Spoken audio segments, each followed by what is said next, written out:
ننګرهار کې 3,500 بوجۍ چاودېدونکي توکي نیول شوي. په سلامونه مو هرکلی کوم. د طالبانو خوندور اقدام.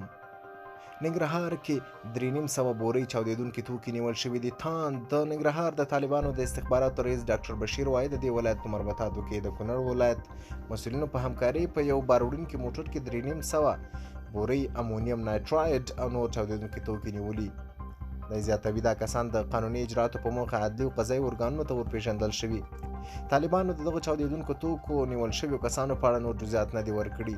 کونړ ننګرهار ولایتونه چې له دغه توکو سره د تړاو یادونه شوې، دواړه د داعش ډلې له مهمو مرکزونو ګڼل کېږي. طالبان په وروستیو کې د خپلو مخالفو ډلو د بریدونو لپاره اندېښمن ښکاري.